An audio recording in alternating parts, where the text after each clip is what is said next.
Hey everybody, it's Bust with Battles with Bust number 135, and today we're going to be doing battle with Viktor Aphelios. And so, yeah, Viktor Aphelios, nothing new here. This was arguably the best deck in the format in the World Walker season. Definitely, as we got up to seasonals, everyone was gunning for Viktor Aphelios or Aphelios Vi, whichever flavor you preferred. Right up there towards the end. That's why we kind of saw the real rise of Talia Lysandra, the other arguable best deck of the format. But it's not something that we played a ton of, which is kind of like striking to me looking back on the previous season. Is at its core a Boom Baboon based deck, and we played the Boom Baboon Flame Chompers package everywhere. But I think I kind of have this mental block in my head as to where I say, hey, there's Aphelios, this is going to be some kind of dirty control deck. We don't sit at home on the weekend and play chess by ourselves, and so let's just get this shit out of here, right? We're not going to play Aphelios. But I think that was probably detrimental to me, and then transitively, continuously, some kind of usly painful and harmful to you as well. And so I think it's a reasonable time to kind of circle back and give Viktor Aphelios another shot. We did just touch on this recently here with our one of our most recent Gauntlet videos. We played Viktor Aphelios and took that one to a prime glory, and so I think it's worth cycling back to. Also worth noting that we are playing Cephalopod's list here today. They are currently rank 1 in NA. They've probably, if you scroll through their match history, their past like 50 or 60 games were probably all Viktor Aphelios, and they had a pretty strong win rate there. And so the kind of interesting thing with Viktor Aphelios is it's pretty bad against the top 3 decks of the format. It's not terrible, horrible bad. We have this pulled up on Legna's site. If you're not familiar with it, it's LLORR-stats.com. I usually just Google search Legna LOR and just click on the first one. But they have a fantastic stats based site up here. And if you just take a quick peek at the top 3 decks, they're all bad matchups for for the Viktor deck, which is kind of interesting. They aren't horrible bad, right? Against Mono Kaisa, they're a 4% favorite. Against Bard Alawi, it's pretty much a coin flip. And then against Kaiser Sivir, they're a slight favorite there as well. But it's not overwhelmingly huge. And so it's kind of interesting to see the deck pop up to rank 1 when the most common decks aren't very good. I shouldn't say they aren't very good, just the matchups aren't particularly strong. But the kind of the space we're in now, or those matchups aren't that terribly bad, right? These aren't like 30% win rates against those. They're pretty close to even. And the thing I always like to call out when we think of the terms of the meta is the actual play rate. And so now we're switching over to a different site. I grabbed this off of Balco's site. If you go to Balco's site and then click on the matchup tables, this is probably the more common thing you're used to seeing there. But this is the Dex information tab. And the thing that always strikes me as interesting with Legends of Runeterra is the most common decks aren't really that common, right? The Mono Kaisa is currently, looks like about 9% of the meta. If you want to include all of the Kaisa decks, it gets up to about 15% of the meta, and then the kind of same thing applies to Bard. It's about 10 or 12%. And so if we take like the top 3 decks into consideration, we're probably only playing them about 30% of the time. And then if we expound upon that as Viktor Aphelios being a deck that has an extremely good long tail, that's what we consider all of the decks outside of that top 30%, then we're actually looking at something that's quite strong. And so that's what we're looking to bring battle with today. I still don't fully understand why this happens in Runeterra as to whether or not the meta just doesn't catch up as fast. This is something that I never saw in Magic, never saw in Hearthstone. You never saw these metas to where everything was so spread out. And so just different strokes, different folks, I guess. But the Viktor Aphelios has a pretty good long tail. And so in terms of the actual deck list itself, it's fairly standard. There are no actual copies of Flame Chompers within this deck. And then the other things you may not be used to seeing is he's playing 2 copies of Aftershock, 2 copies of Solari Sunforger. And so I'm sure there's reason behind those, and we're going to find out if we really enjoy it. The big thing I always talk about with this is at its core, these decks are all the same, and they're all trying to do the same thing. If you're Really looking at it, you're going to always have your copies of Poro Cannon, Mystic Shot, Get Excited. You're always going to have 3 copies of Winding Light, along with the Lunari Duskbringer, the 2 Mountain Goats, 2 Boom Baboons. That's all pretty standard up to this point. It's just a matter of the numbers after that. Looks like this guy has chosen to go a little bit more kind of control decky. I think that's why we see cards like Aftershock and then the Solari Sunforger. It could be here just to kind of shore up the matchups like Annie Jin, which just aren't that great. But at the end of the day, it's just all building up to dropping this game-winning Blinding Light. And so, there you have it. That's what we'll be doing battle with today. I did check and see if we had paid the pay-to-win price, and we are all good. Everything's all premium in here. I think like Aphelios and Viktor aren't, but we at least have a nice skin for Aphelios. He's being Pulsefire Moonboy today, and we are looking good, looking strong. So yeah, it's interesting. As like we went into Gauntlet, I was really interested in kind of like approaching this concept of just playing against the long tail. And then I wanted to play the Aphelios Viktor Vi, I wanted to play Talia Lysandra, and then Luxa Lowy was our other choice in the Gauntlet. But I couldn't quite bring myself to bring Talia Lysandra. I was a little bit too afraid that we were just going to go up against a top decks lineup at some point, to where we would get stuck playing. We would get stuck playing against just those big 3 and then probably lose. And so I did mellow out that matchup table just a little bit, but we still had a pretty decent start over the course of the day. Got that Prime Glory. If you didn't catch that video, we came to battle with Viktor Aphelios. We used the Draven Vi Scion deck, and then we also used the Lux Lowy. Had a pretty easy time with it. All right, but back to the current action. We are up against a Lowy Bard. I'm fine to just go ahead and boom in here. It's like if we start adding some of these cheaper units like the Dustbringer, the Sketcher, the Fancier, then our opponent is probably just going to interact with them fairly well. So it's reasonable enough to just follow up, play things a little bit slow, and then see if we can't get built up to that nice Winding Light.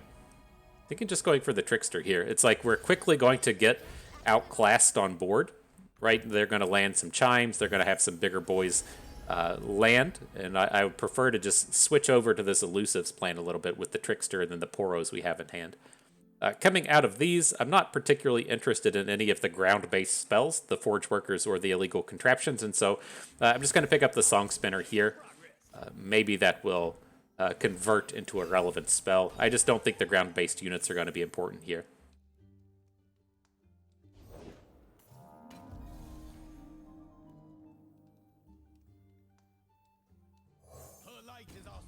All right, block.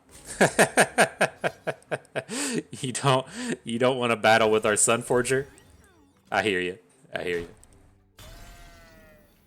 All right, but reasonable enough board. I was happy enough to play the Sunforger now because we're not taking any damage anytime soon. And now I feel like we can pretty reasonably convert over to this Elusives plan. So I'm going to discard the gem. I still want to hang on to the Duskbringer spell in case we actually do draw a Winding Light. But I think we have to kind of get in our heads at this point that it may not be turning up anytime soon. He drops his hired gun down to 2 health, and now it dies to Reggie. Okay.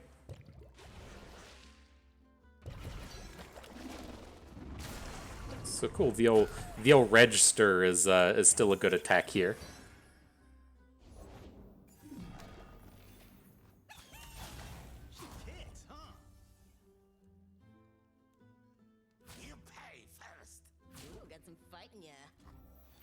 Okay. Not bad, not bad.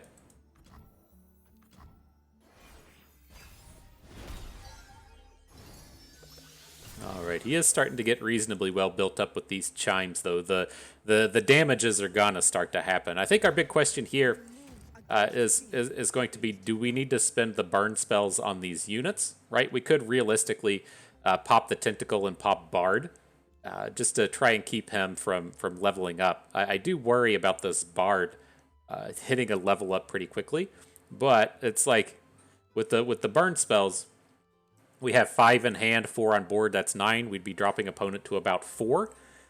And so that's a little worrisome. I think I'm okay with the Alawi growing here, but I am going to want to answer this Bard. So let's just go ahead and drop a Mystic Shot onto here. Like, once Alawi attacks, the bonus stats that get passed about are going to flip him. Right? We'll get 2 from the Tentacle, and then 5 from the attack is going to be 7. 7 is going to give Bard a level up.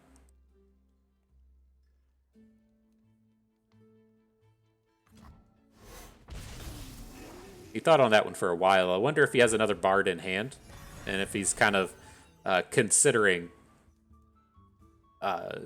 dropping that other one onto board, right? If you just say want to do the flip spell instead of play Bard.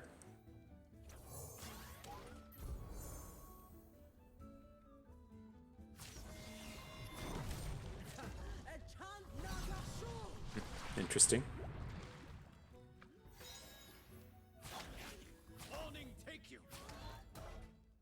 All right, not bad.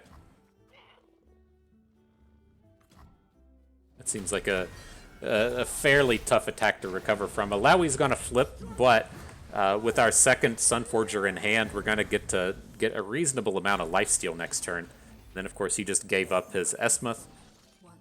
We are prepared with our Dusk Petal if we draw the Winding Light. This is all looking okay. Oh, that's the stuff right there. just right on time, my friend, right on time.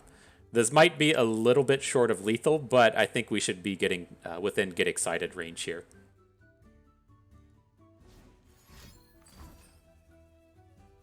Okay.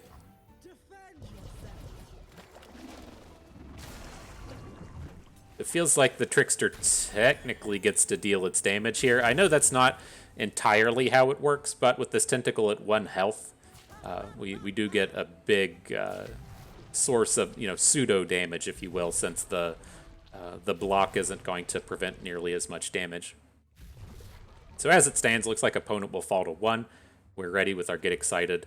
This game should be over with.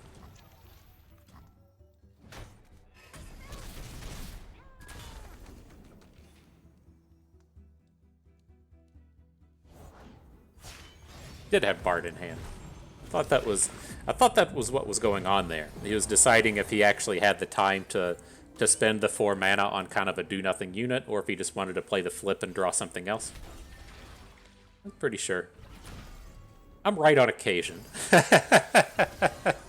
Not always, just on occasion.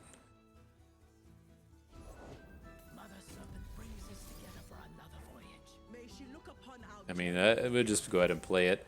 I was trying to stop and think of, like, well, we should probably just play the Sunforger to ensure that we have the unit on board. And then we can play the Get Excited in the middle of combat. So if something goes wrong with it, we at least have this kind of 10 health protection on board. But there's nothing within Bilgewater Bard that can stop a Get Excited. There's no heal, there's no counter spells. So all in all, looking good. Market a W for bust. And man, speaking of market it, I just got the weight loss tracker updated for the past month. I haven't fucked with it for a month. It's like, it's tough. You get kind of worn down with it. Like, if you're not familiar with that, I got a little too hefty at the end of last year. I don't usually like New Year's resolutions, but I got 260, and that was the point where I was just like, no, I'm not doing this. I gotta drop it back down. I usually max out around 225, but so for a New Year's thing, we're going to get down to 235, and then we'll deal with getting to 225 a little bit later. But from 260 to 235 is a solid 25-pounder loss, and so I felt like that was a pretty good goal for the year. We did slip a little bit through July.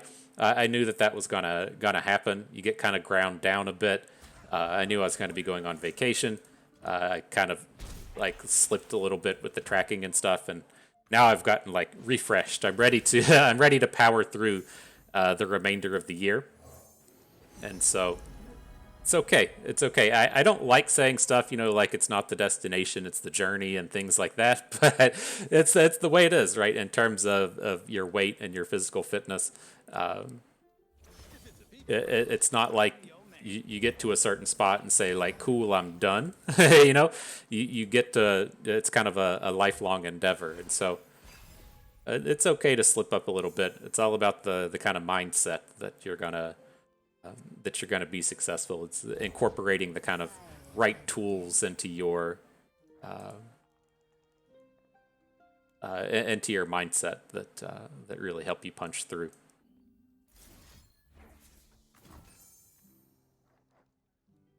Okay,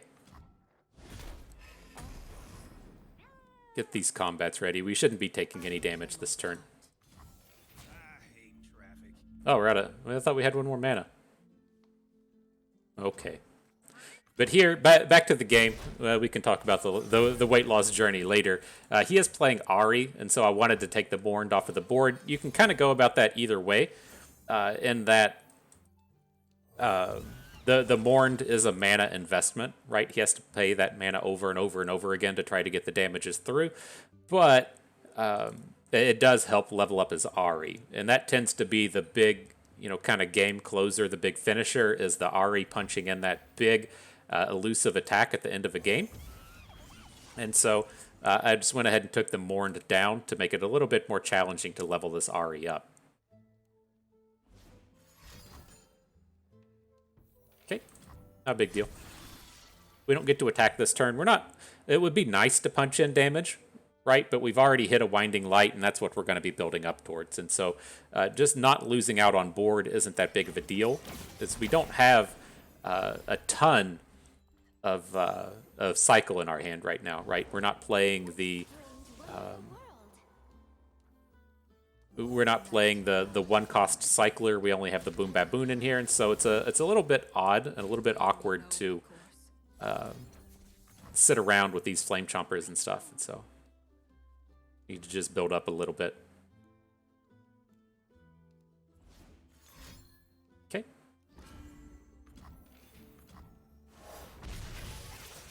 5 damage hit coming at us. So we can play a Winding Light next turn. It's just pretty scary against an Ionia-based opponent. If he has if he has a bounce spell or something, we're going to be in a bit of trouble. So let's just go ahead and get an attack in. I feel a little bit better. If we open, he's probably going to take it. Then we can do something like True Shot Barrage. He's out of mana now, so he can't stop this. So here's 2. Gonna do the 3 to the big boy. We'll do 2 to Gwen. Now we can kill her with Mystic Shots. 1 to the small bro over here.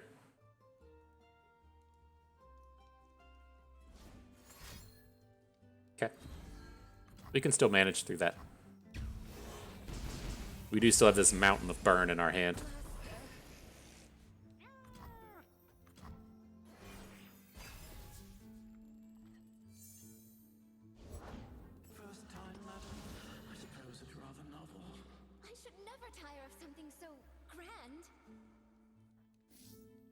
Let's do this. Let's just go ahead and start getting stuff on board. We have a couple of options with the turn. It's like, how much do we care about Gwen flipping? Which isn't a ton. My concern with the turn is we get like too clever on this board, and then our opponent is like, LOL, here's an elusive. And so I think we need to be ready for that kind of plan. So I'm just going to go ahead and Poro Cannon, drop a Poro, and then not look to play any Winding Lights or anything this turn. We could look to play the Winding Light and then just have a ton of stats on board. All right, he's given up on that. This attack is out of order. You should have your hallowed units over to the left, but let's see what we can do here. We definitely want to block everything. I don't want to risk taking a bunch of damage here. I don't want to die to a atrocity. And then if our burn spells fail, we aren't taking damage through this. So I think that's enough. We do have the Get Excited in hand with the Flame Chompers. I want to give him a chance to play another, like, Twin Disciplines, another combat trick or something, so we can get excited if we need to.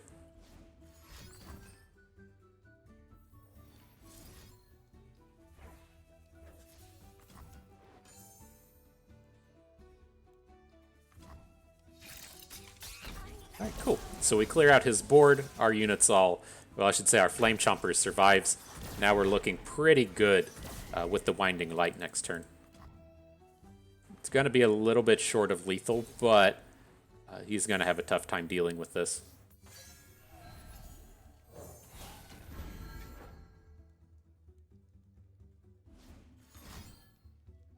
Okay, the band has been struck.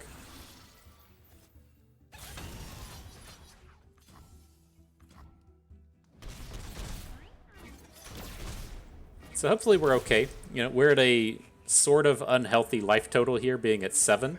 We can die to stuff like Atrocity. We don't have any ways to counterspell it since we don't have any burn spells in hand. But it feels like a reasonable enough place to where we can stop any of his ground-based combats. And so, yeah, now he should be in this kind of Atrocity or Bust mode to where he has to attack, get the Hallowed attack, and then Atrocity away that unit. Okay. Pretty sure we win.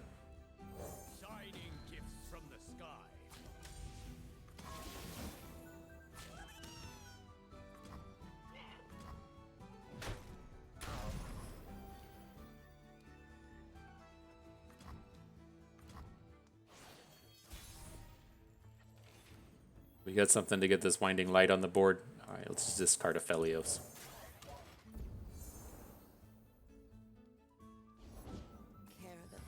All right, rip him. Aw, I tried to get the laser beam emote. Just wasn't enough time. Wasn't enough time. Life can be hard. But yeah, that weight loss journey, I feel kind of you know, I've been on kind of like every end of the spectrum with it, and the thing that like really kind of burns me is the concept of kind of like dieting. I understand that there's a lot of people that just for you to get into the mindset of losing weight or achieving some kind of fitness goal or whatever, you need some kind of like really strict procedure. You need someone to tell you, okay, you can only do this, and this is, you know, the step A, step B, step C that you have to follow to be successful. Like, that's fine, but there's a lot of things that go into it in terms of, you know, are you going to be able to do that like 5 years from now, 10 years from now, 20 years from now? And for the most part, the answer to that is going to be no. And so I get a little bit down because once you get all hype about it, you get into it, you do it for like 2 months, and then you realize that you can't just like eat no carbs for the rest of your life, regardless of how healthy it is or it isn't. I'm still on the viewpoint that is just not healthy. But we can just gem out of this. We're never dealing damage this turn. But the kind of place where that going is like I knew it was going to be kind of rough since like I had a few events coming up in July, and I really hate it when it's like you go to Thanksgiving or something and somebody's like, oh, I'm just gonna eat this like tiny ass portion because I'm on this weird diet. It's like, dude, fuck you. It's Thanksgiving. You're American. Thanksgiving isn't over until you hate yourself. And so I feel bad that if you have to miss out on that experience just because of some kind of weight loss shenanigan thing. All right, I'm done with those rants though. Just be healthy. You know how to be healthy. You go and you eat a vegetable, and it makes a lot of sense from that point. Got a pretty reasonably strong draw happening here now, though. We got Viktor on board. He picked up Elusive with his first card. We're about to drop an Aphelios right after this. We can discard some stuff and get a full board. We can heal our Mountain Goats. I think Dude is trying to like build up to a Vengeance. That's what this turn feels like to me. And so how do we want to approach it? If he's just going to Vengeance out our Viktor, I kind of want to go for double stun onto the Sea Scarab. I'd like the Sea Scarab off the board. This is the big build-around card in this deck, right? They're trying to level up Maokai, and the Toss is the way to do that. But maybe we just hook it out of combat with one of these Boom Baboon-based cards. All right. Let's see where that gets us. I feel like he's just going to pass here and then try and kill our Viktor.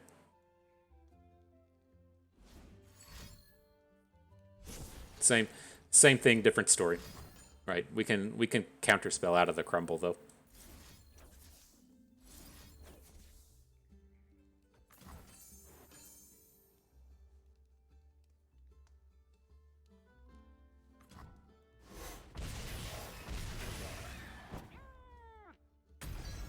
All right, so our Victor stays on board, and I'm gonna start punching here. If like, I guess I could see an argument to not attack with our 3 powers. What happened? Did I really click on the pass? That doesn't seem right. I'm pretty sure I didn't click on it. Well, I didn't want to pass the turn there. I wanted to attack with our 2 good units. Our 2 4-power ones that could kill his 4 toughness things. I really passed there. That's so weird. Alright. I guess we did. So how are we going to get ourselves out of this mess? I'm leaning towards a double stun onto the Sea Scarab so that we can just punch in maximum damage. Where are you at? Gravitum.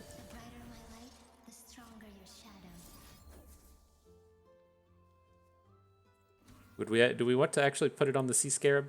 Well, we're gonna hook the Toad out of combat.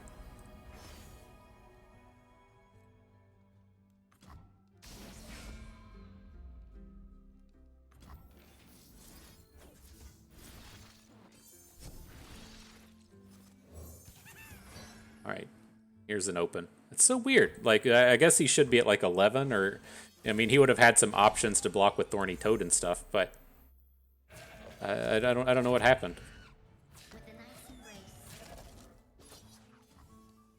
Maybe we just got click happy, you know? That's the thing. It feels like this should be really close to a lethal here, but we're short on damage because that turn passed.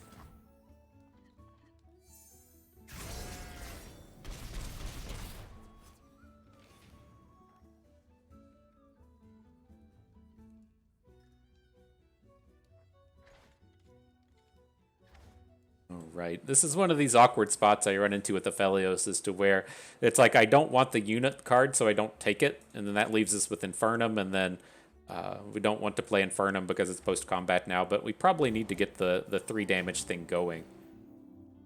Would like to get more of these running. Let's do this. We can heal the Mountain Goat at least. Pick up Calibrum.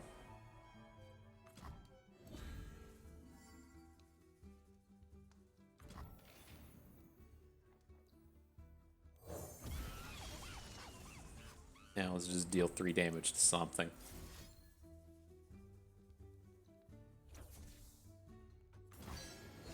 Okay, I almost clicked. I did it. I clicked way too much. I clicked the thing way too much to ever play Aphelios. This is my weakness.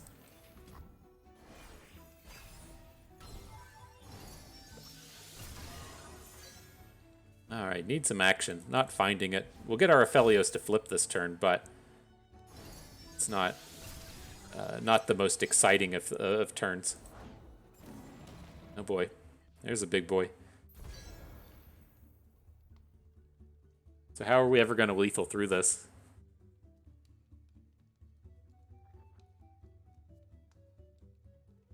Well, we're just going to have to throw down some blocks and settle in for the grind. So I'm going to put 3 damage in front of the Wanderer. We'll block him with something. I think well, we could pick up a double stun, right? Let's go for that.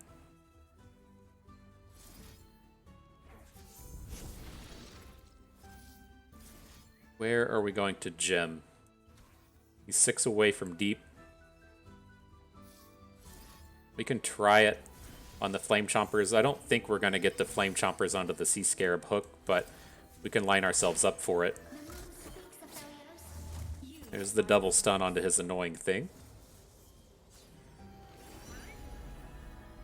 I will probably play the Overwhelm one this time.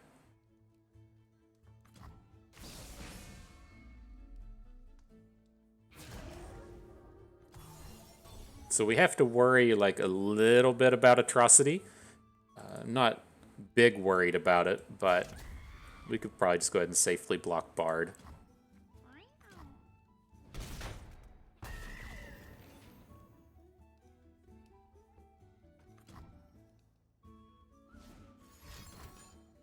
Okay. And we're not going to be open attacking next turn. We're certainly going to play some amount of Aphelios Moon Weapons.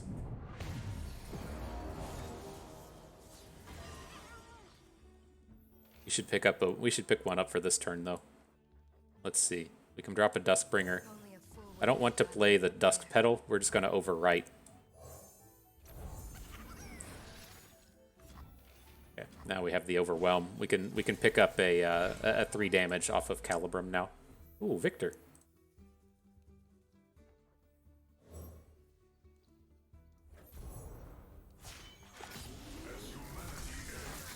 Ooh. That's what you got to stop and say, right?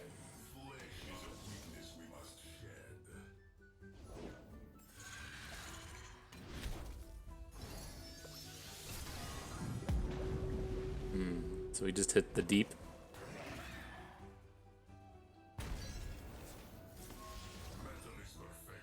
Alright, what you got, Viktor? Something big? Something cool? Something that we totally need?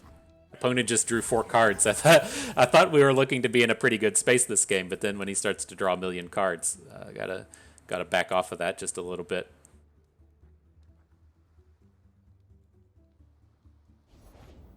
He did hit Spell Shield, which is pretty nice. I think I'm gonna look to just load up the Moon Boy though.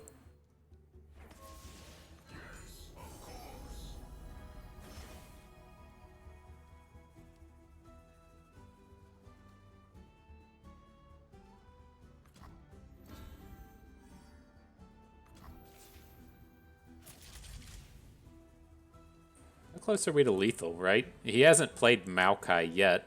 You do have to keep note that he has this Sea Scarab to where we could potentially get a takedown. Oh shit! Oh, you're still big enough, Maokai. Okay.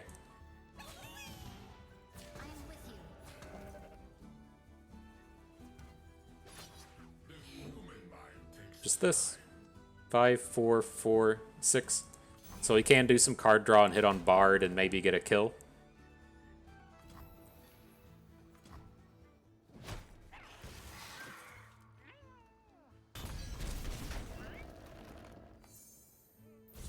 I mean, I don't know if we'll be able to deck him or not. Feels like we're getting close. He has to get that like Maokai cycle going if he wants to get a lethal.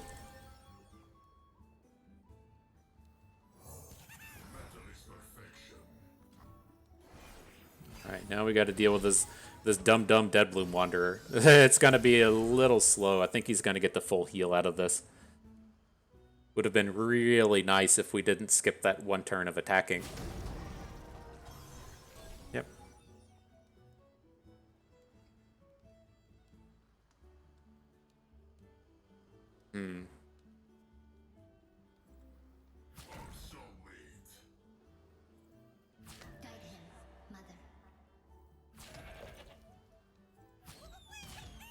Do we have to worry about Atrocity? It's like we need to keep some amount of our Poros so that we can try and win with the Winding Light, but I think we're... I don't know. Feels like we're a little bit far away from that. This does feel like kind of a greedy attack, and it feels like we're just going to get blown up by Atrocity anyways, but... I don't think the 5 health from this Undying is going to change too much.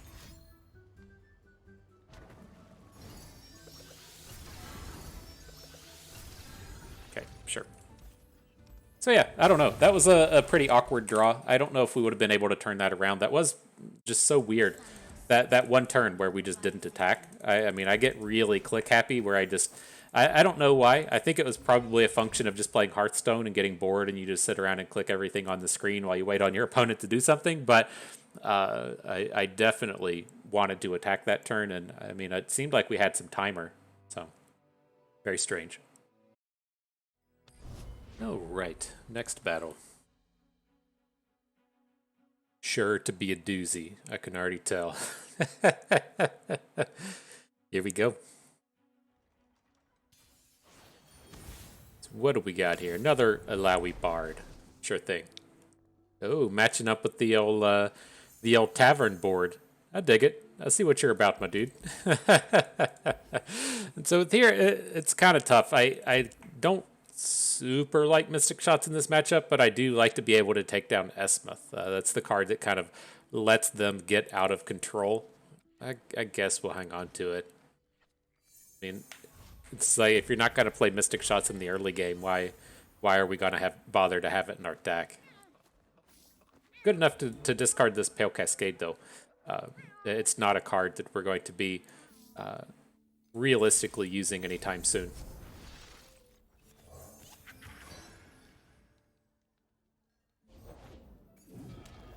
All right, first blood, bringing it good.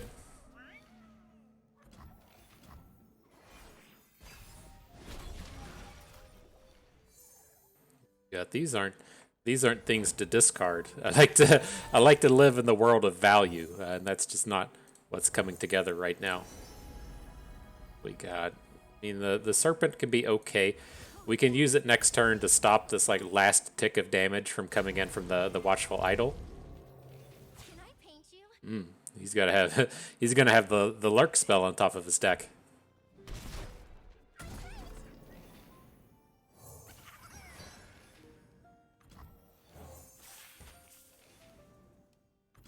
All right, yeah, just need some values here. Not really a Duskbringer. All right, get those big hits in though. First blood has been dealt again. Let's move on. I'm gonna go ahead and Mystic Shot down the Tentacle, get it off the board. I'll add the Duskbringer. The idea is going to be to get excited the Esmith. But again, we need something. We need an Aphelios. We needed a Viktor. We need something to give us some value since we had to discard real cards to get our early plays going. All right. Well, it's always nice to know Winding Light's turning up. I don't necessarily like it in this exact spot, but gives us something to set up to try and close this game out with.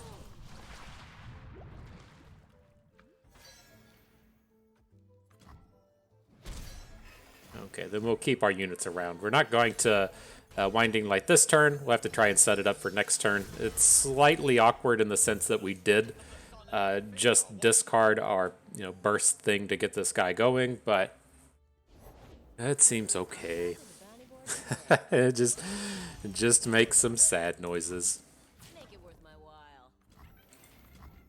All right, well, no Make It Rains is pretty good. I have to figure if he had a Make It Rain by this point, he would have already played it, but doesn't seem like something that's on the route to turning up.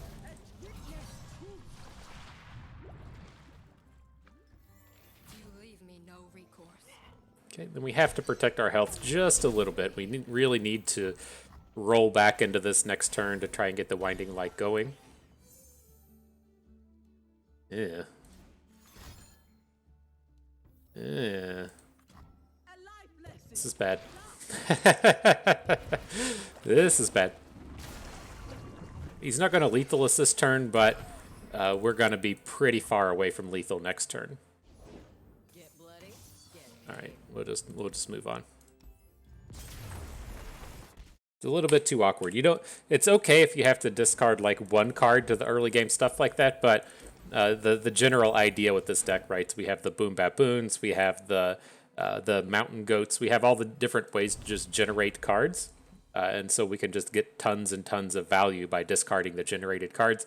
When you're sitting around discarding real cards, that's a real pain. I mean, I guess I could see an argument to not be so aggressive with the Poro Cannon. Right, that's something that we find ourselves doing because we're dirty burn players, and we like to get those early game hits in because that's very important when you're playing the Draven deck. But maybe we need to get in our heads a little that it's okay to be a little bit slower with this one. All right, reasonable enough start. Ideally, oh god, just naturally having Rek'Sai on top must feel nice. Hopefully, we're the kind of idea with these Mystic Shot hands is that we'll be able to shoot down one of these units, and then they may not be able to attack. Okay, if he's not playing cards, let's just pass.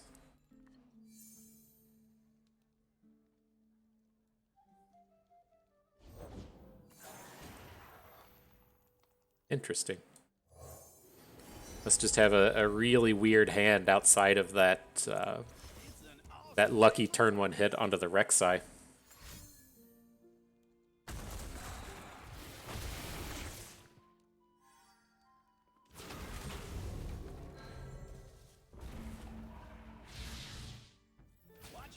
Oh, that was another one. He just put another Rek'Sai right on top of his deck. Wow. Okay. And I did pick up this transmogulator. The idea with it, we might get a good usage on a future turn to where we either shrink one of his big boys or copy one of his big boys and get a good combat. So now I'm just going to open. I don't want to be super slow with this Viktor here. Oh shit, things just changed. I was going to open, but with the addition of the Sunforger and gaining so much health, it's got to be a requirement. Yeah.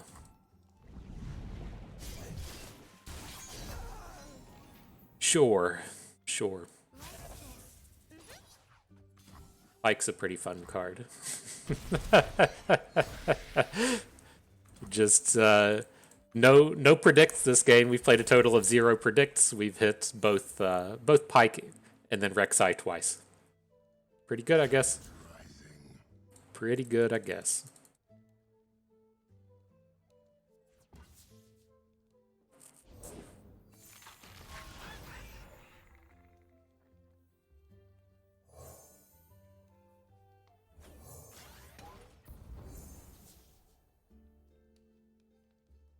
Let's see what we can do here. Can't.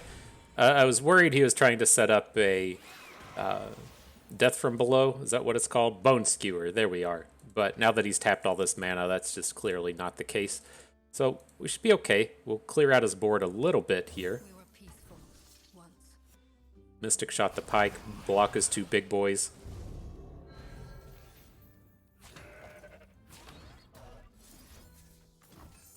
Let's see where that gets us for next turn. We're not really well set up to be getting kills here. And so maybe this can be kind of a spot to where we set up a transmogulator for the next turn.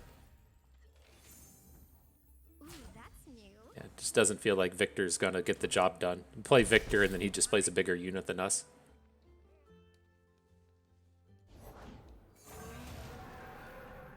How much does he need? He needs 8 power to get all of the abilities.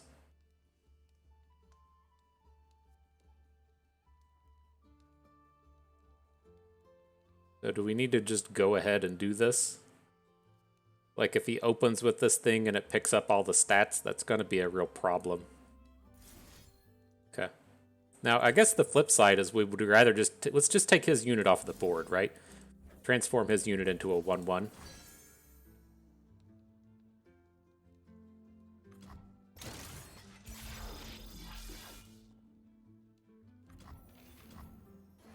So now this way, if he like jawfishes or something, we don't have to worry about the jawfish killing our units and then him just killing us. If he plays jawfish here, we'll still have some blockers.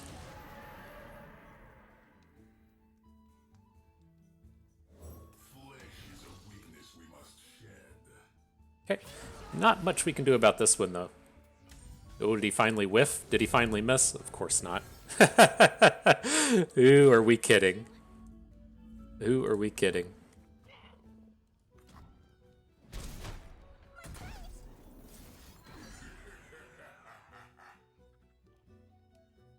Alright, so let's see. I mean, we can't get hit by blood in the water this turn, but we might be able to push a lethal before he's able to do that. So I want to get these Poros down this turn. I'm looking to just spend 3 mana. We can't do like Poro. We can do 1 Poro and Mountain Goat, but all the Poros are going to level up our Viktor. And so he's the important one to get going. I was thinking, like, do we want to actually discard this Dust Petal? Since the Dust Petal is a created card for an augment. Oh, just more Death from Belows. Makes sense. Makes sense. What a dumb fucking game. Okay. I guess he did get 1 predict in. But wow, there's some games to where I mean, what are you gonna do? With the nice turn 1 natural hit onto Rek'Sai, another hit onto Rek'Sai, which could have been set up with that Call the Pack, but sure. Then we hit 2 pikes. So I mean, he did have a second predict in there, but that was still a pretty insane collection of cards to hit. Now, this is the actual bad matchup for this deck, the classically terrible matchup in Talia Lysandra. I don't expect too much out of this one to go well, but we'll still give it a shot. I think this hand is reasonable enough. We'll get rid of Reggie. Maybe we get rid of Poro Cannon as well. It's like I wanted to have something to get going on board, but it's probably just going to be too slow. Night flowers. Don't have to worry about an Aftershock right away. It is nice to have against these Frozen Thralls, though. No more hiding.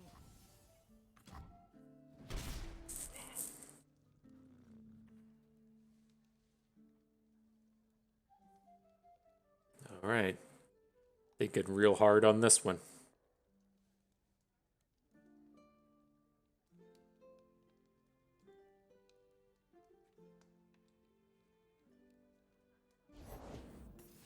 Sure.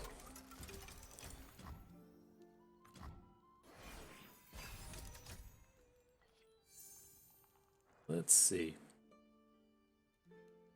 It's like if he just passes back to us, I think we have to go for the Aftershock. The problem here is if he has a the minus, the thing that makes the instant century, like the 6 cost thing that gives your opponent's team -2 attack. That's what he's setting up here.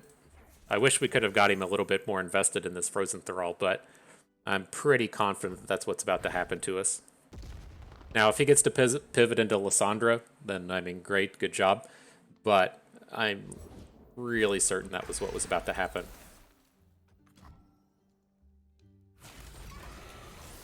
You leave me no recourse. Okay. So we'll have to deal with that a few turns from now. I think we just want to try and get Viktor up and running. We do have some, meaty units here that can work with the with playing around the Blighted Ravine and then building up to the Winding Light.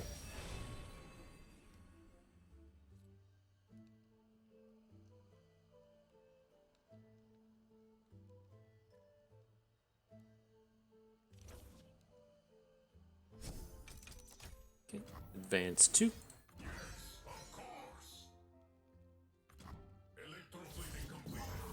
Did you get something good, Viktor? Tough. Excellent.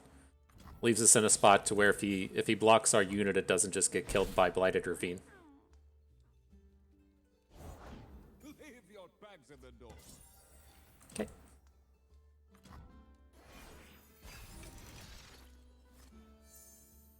So the thing we can set up now is we can double Poro Cannon, right? That's going to put 4 Poros on the board, and then we can open next turn with the Winding Light. We can play the Winding Light on turn 6 because we have the Dust Petal in hand. So that's what we're going to be looking to do. He's in a fairly awkward spot right now that if he wants to get his Thralls going, then he's going to have to spend all of his mana. Didn't go for it.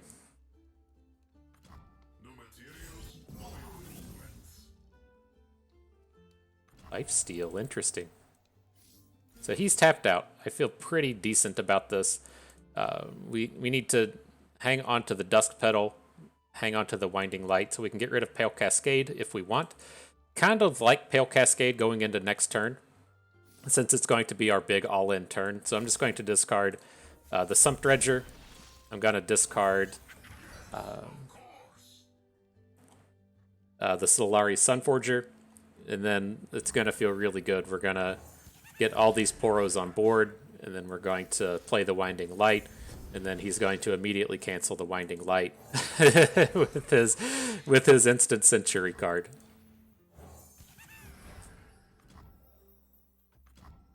All right. Here comes the fun.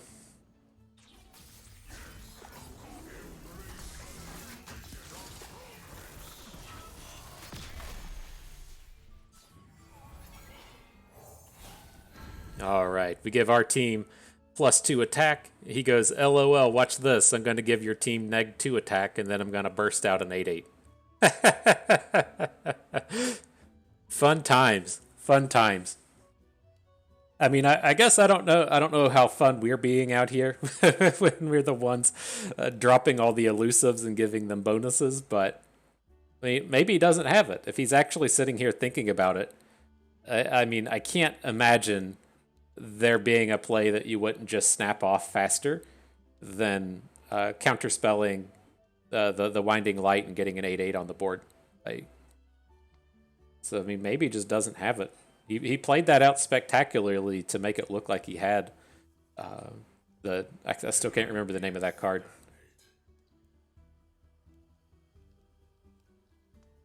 It's so hard to remember the names of cards. Well, he's letting us attack at least. Okay. So maybe this is just a Three Sisters? Like a Three Sisters down onto Viktor? Oh, sure. Harsh Winds. You don't see that anymore. You're ruining everything. I've carved meat bigger than you. I've got meat bigger than you.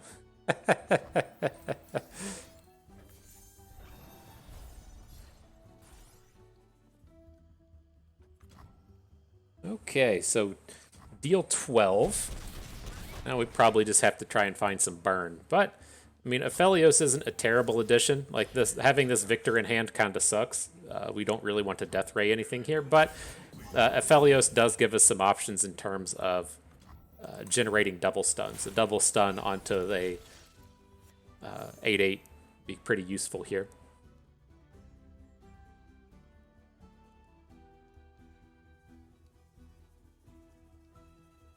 The downside with this board's our Victor's lost his Overwhelm, and so might have to dig. I mean, you can get an Overwhelm thing off of Aphelios, but it gives the opponent a lot more time to react and to respond.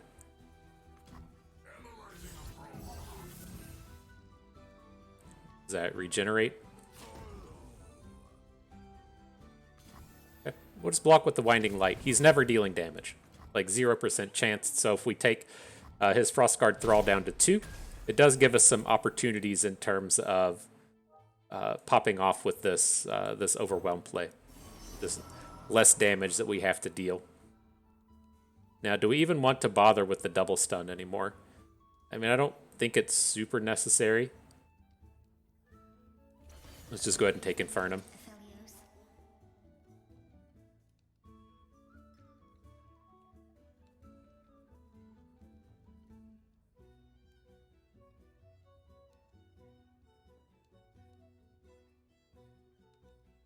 All right, making the big decisions. I wonder if he ever has a Blighted Ravine here, just to clear out all of the little poros. Nope. Okay. Draculorn Inquisitor is not a card we care about.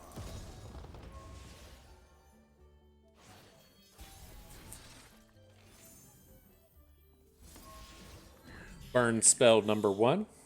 Okay.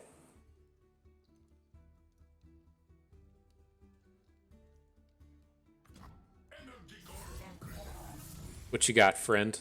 Just naturally picked up Overwhelm. A little unfortunate. You could have gone for a spell shield or something.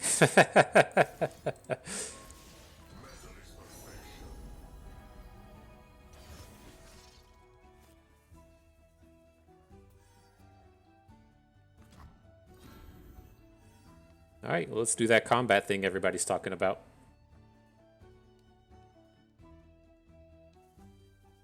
And like we currently just need to deal 4 damage. We have the Mystic Shot in hand. Well, there's a realistic chance we may still be able to end the game or stop him from winning the game next turn if we Calibrum out the 8/2. We might have something that might just have enough board stall to give us a chance to draw more burn spells.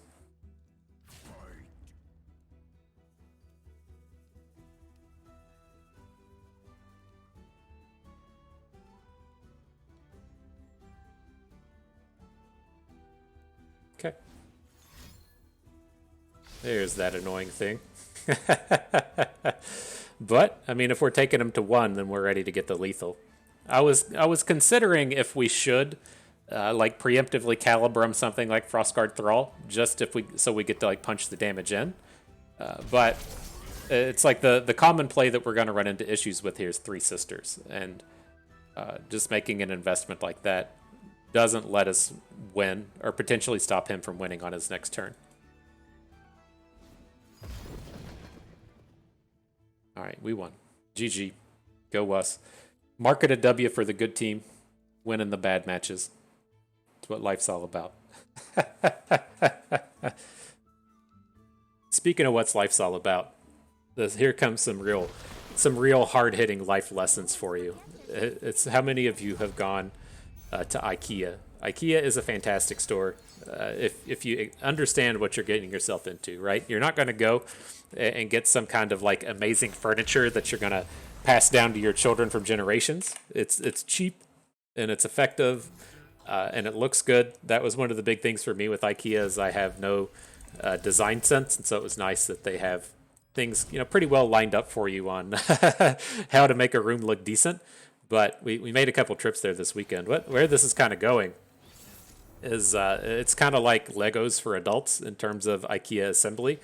And you get some really kind of interesting things if you try to assemble IKEA with your loved ones, if you're a significant other. Fantastic. Like third or fourth date idea would be to just go to IKEA and purchase something, take it back home and assemble it. And then if you all hate each other at the end of the assembly, then maybe a relationship isn't in the cards for you. Now, I'm glad that me and the wife didn't do that. We do not assemble IKEA furniture together well. We we just do not mesh when it comes to that kind of thing. And so, if we had done that, if we had taken the third or the fourth date to assemble some IKEA furniture, we would have most certainly never gotten married. But it is kind of real telling how the relationship's going to go and how you're going to interact with each other and the things like that. And so I went to IKEA twice this weekend. I needed some shelving. Got it all assembled. My shelves are now here. That's the ones back here and back here.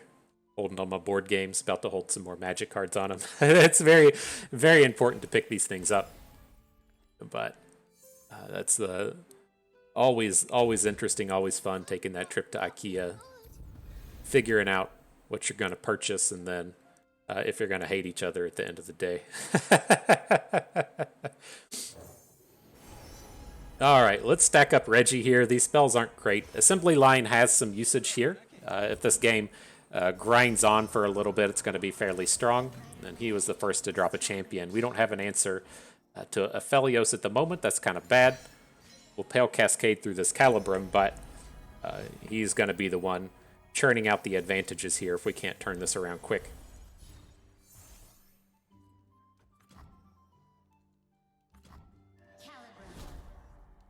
Okay, he did pick up the Winding Light. It's going to be the important one here as this game progresses into a board stall. So we need to, I'm going to lead off with the assembly line here, but we need to start thinking in our heads, how do we activate this Winding Light? We did just pick up a way with the Poro Cannon. So if we can stall off until the next turn, might get some usages out of it. Now I'm just kind of looking at this board and it's like, well, we're not going to do anything. So let's look to just get the Sunforger on board and then go into turn 7 and hopefully be able to Poro Cannon. Like, as far as opponent's concerned, he's not going to be able to play a Winding Light this turn, given that he hasn't played the 1-drop that puts the Dust Petal in your hand. And as it stands, he may not be able to play a Winding Light on his turn before we can get going, right? He needs a burst card to be able to burst his Winding Light onto the board. And so we'll see how that plays out. Right, if we burst a spell, play the Winding Light, goes to opponent says, oh fuck, I need to play my Winding Light, but I have to hit a Nightfall, so I have to play a unit first. That's the kind of spot that they'll find themselves in here. Interesting, this isn't a ton of damage. Only taking 4 and surviving our Sunforger.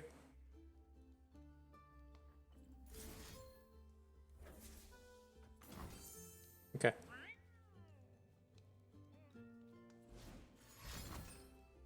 Sure.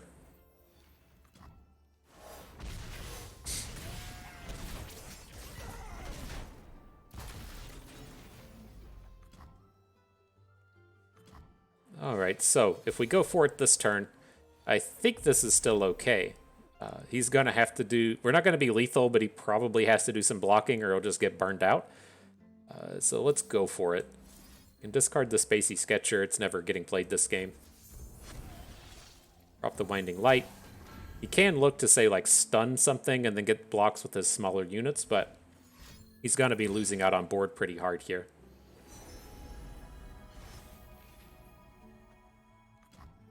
So if it, swings back to his turn, he says, oh no, I'm ready to get my Winding Light going. And ideally, he just doesn't have much on board. Okay, well, he's going to have the full board for it, apparently. But I think we're still reasonably safe. I'm very surprised he didn't say, like, block Reggie with the Zonite Urchin. Like, he has to have this Winding Light already revved up in hand.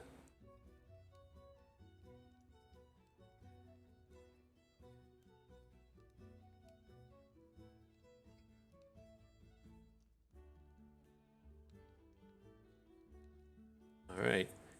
Thinking on it hard.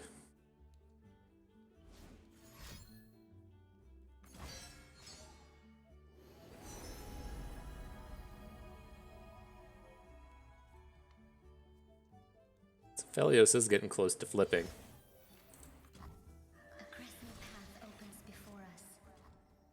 Okay, he doesn't have the Winding Light.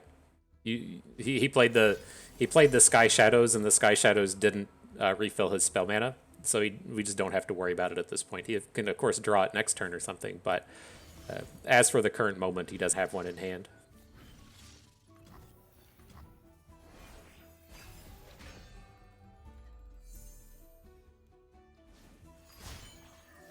Okay. So we just need to get in a point of damage now. Well, a couple points. We have the Get Excited ready to go. I'm leaning towards playing a Viktor and then playing the 2 Daring Poros, since he can't lethalist this round. So we can try and hit in terms of... Oh, wow, just draw it. Just draw it right off the top. Okay. The ideal play here would have been the Solari Sunforger, but what a fucking day, man. What a day. How much is this? 6, 10, 16, 20, 25, 31. We have 4, 8, 9. So we can... Was that 31? That would be 20-something. Can add a Poro, but I don't feel like that's going to do much. We're just going to get excited this round. Could take down one of his 5-attack unit. Didn't hit tough.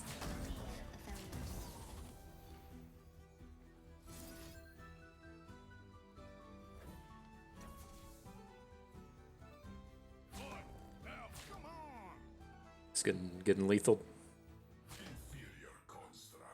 All right. I mean, I guess that's just the way today's going, right?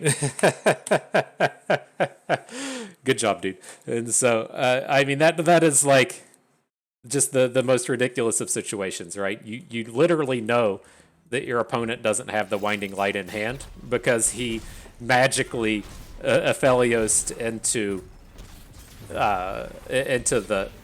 Hang on. Did I mess that up? Did I misread into that? Because Aphelios has Nightfall as well. Maybe that was on me. Because the idea with that turn was he has been setting up to the Winding Light. He's going to refill his board. And so we're going to play the Lifesteal guy, right? The 5-attack Lifesteal thing. And then that 8-point life swing should be enough to fade the Winding Light. But I had it in my head that he didn't have the Winding Light because that Behold didn't pop off. But I think it did. It was like I thought he already had spell mana. And so I looked over at his spell mana marker, and he only had 2 in there.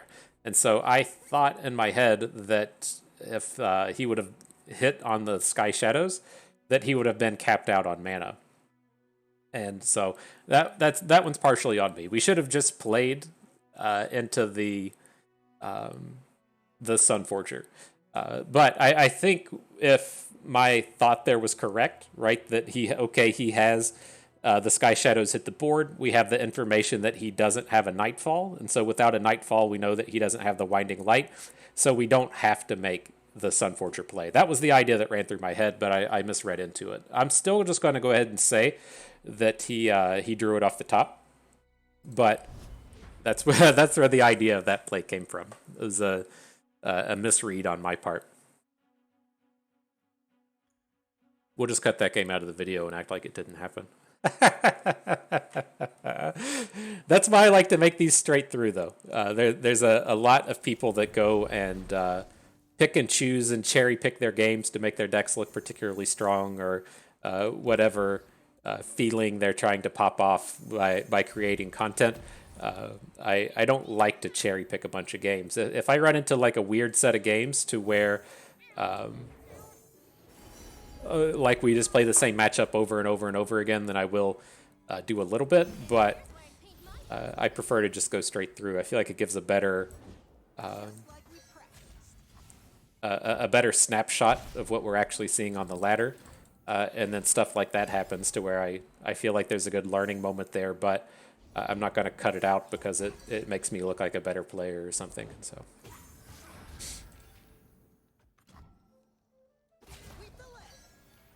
All right, bring those damages in. Maybe we should have gone ahead and blocked the 3, but I think we'll get a decent round for old Spacey Sketcher here.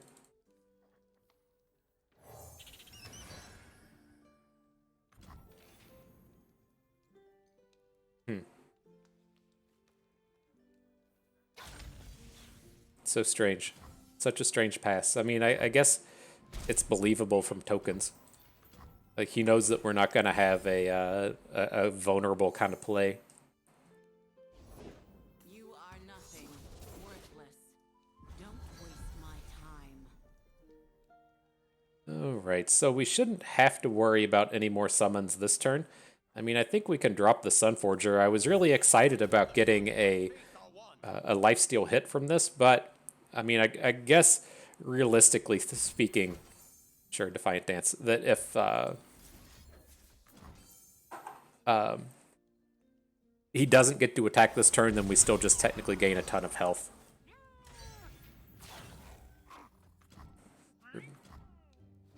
About to take a pretty saucy hit, though.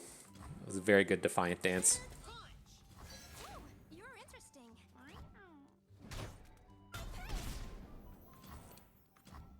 All right, let's see if he's got another one. Sun and steel.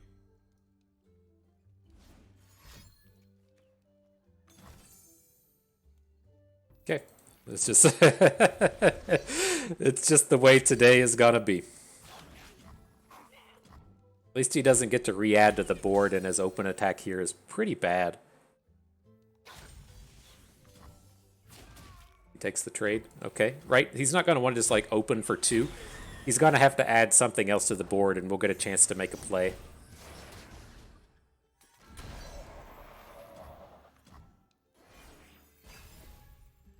But it's like, do we want to get the Sunforger down now? All right, he says, don't worry about it, don't bother.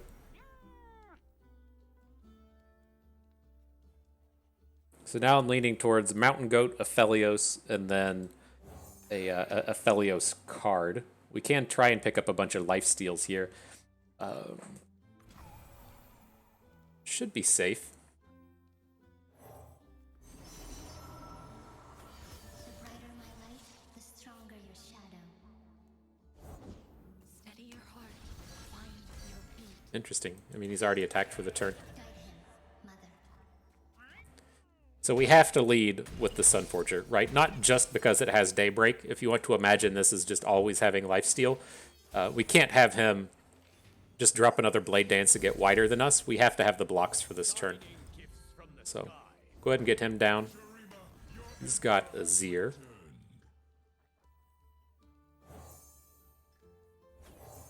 Okay, I'm going to go for the biggest lifesteal play that we can.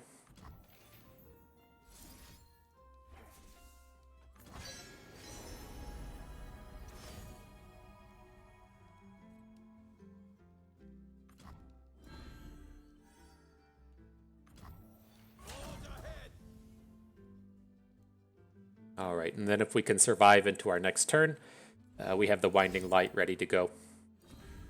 Oh, you're in for it. Sure.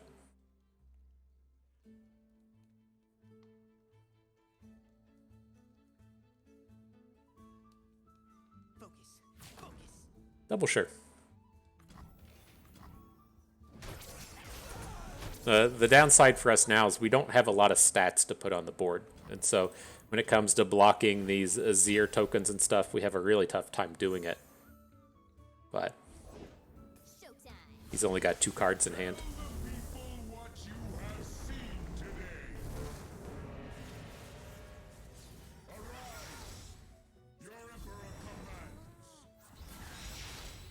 Okay, so we'll take the Aphelios block. Now, do we want to play any of these spells that we can do now, right? I don't think. I think we'll just wait until the next combat, but we would have the opportunity to say if we wanted to try and take down a sparring student before it had the opportunity, or if we wanted to try and take down a Azir, we would have some shots at it here. But I don't think that's necessary.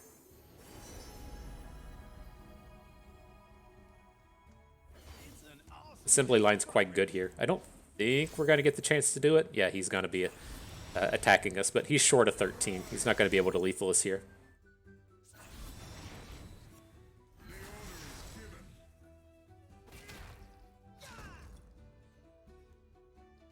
Remember this day. Destiny calls. Your emperor commands. Okay, so we got to get like a block and a block and a block. Then do we want to give up on Aphelios? My intent for the turn, I think that's okay. He has to like specifically draw a Blade Dance to be able to get around us, and so the idea is we'll have 9 mana. We should be able to say like Mystic Shot Face, then play the Winding Light. Okay.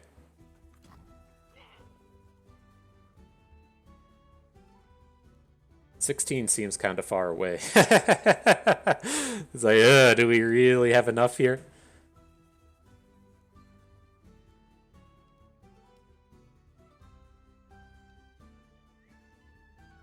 All right.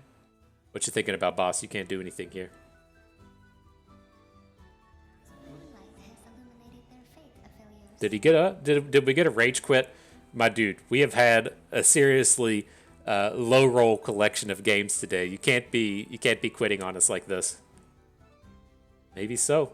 Maybe we boomed the Abba Zaba so hard. He just gave up on it. Sorry, dude. I didn't mean to hurt your feels that bad.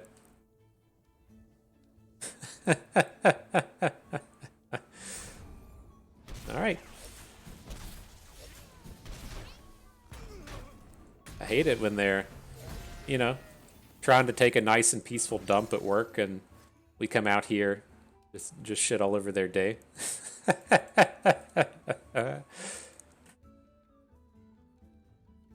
Well, you all get to sit and enjoy it with us. You want to talk about IKEA some more? Sure. And so the real downside to this furniture we had to get was they quit making the style that I used to get. It's kind of like the white pine, the white oak or something, and they don't sell it anymore. You have to get white or black.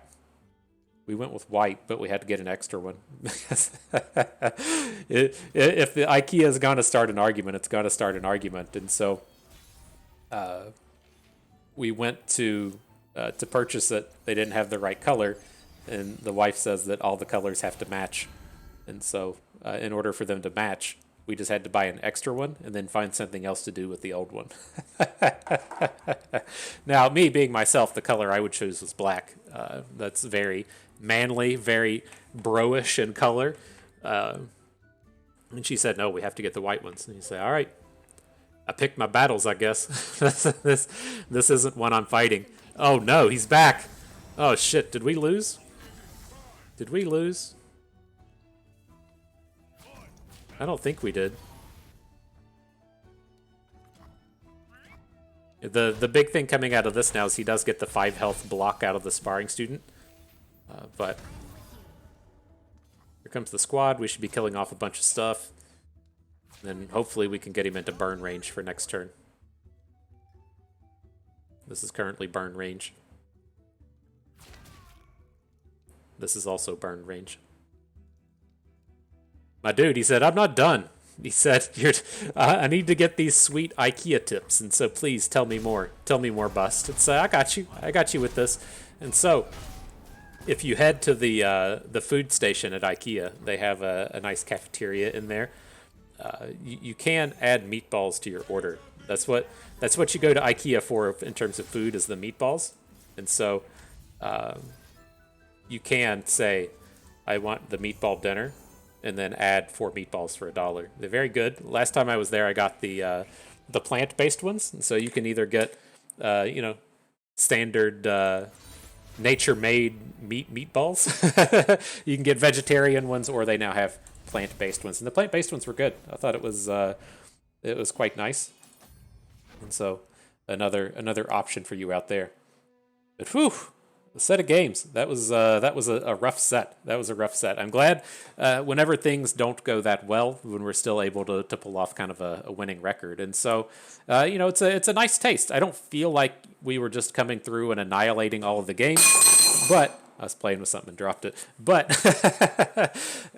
this is one of those decks that takes a bit of finessing, and one of them that definitely will benefit a more skilled player. And so there is some of the downside to these Aphelios decks, and even like Aphelios Fizz, back when it was popular and back when Ruben Zoo was taking it up to rank 1, there is kind of a distinct level of strength that those people are just way better than me, probably way better than you. And so they could grind out some of these additional edges that come with playing Aphelios, but I think we managed most of this pretty reasonably well. And so, the other thing to kind of speak to this was, it's a little worrisome when we played 50% bad matchups, right? Like at the kind of beginning of the video, I was talking about the long tail. I know that 8 games isn't a particularly large sample size, but if you're out there playing on your own, 8 games is what it's probably a pretty large sample size for you, right? Whenever you're out here playing, you're not going to drop 70 games across 2 days. You don't play this game for a living, and so across 8 or 10 games, playing those bad matchups half the time is going to make this feel pretty bad. And so I don't think it should happen, with as much frequency, right? We didn't play Kaisa. We played Bard twice. We played Tokens once. We played Talia Lysandra once. That's half our games were against bad matchups. But it might just be a factor of where you're at within the ranks, right? As you get closer to jumping ranks from gold to platinum, platinum to diamond, people tend to play on meta decks, and then if you tend to be at the bottom of the ranks, you'll probably run into less. And so as you're in the bottom side of Masters, the bottom side of Diamond, you'll run into people just out there having funsies. As you get close to the people trying to rank up, you'll be into more on meta decks. And so you might want to stop and consider that as well in terms of your climb. And so maybe if you're just kind of dipping your toes in the water, you do rank 4, 3, and 2 with something like this, and then rank 1, you maybe pick on something that targets Bard a little bit heavier to try and punch up. But nonetheless, it's of course obviously still a very good deck. I was actually pretty happy with the Sunvorgers and the Aftershocks. They have made their way in here at the cost of the 1-cost cycle unit and the Flame Chompers, but as we said, this is more of a kind of mid-rangey base as opposed to a burn base, and that stuff all makes sense. I would definitely concede any deck building concerns towards the dude that's rank 1 NA, but there's probably also some choices in here that were made based on the meta he was facing, and these definitely feel kind of like flex spots. And so if you feel like something works better where you're at, then feel free to make some changes in there. But nonetheless, that is going to do it for us today. Hope everyone enjoyed the video. You learned how to shop at IKEA a little bit better. You maybe learned a thing or two along the way and had a good time watching. This is Bust, and we thank you for being here.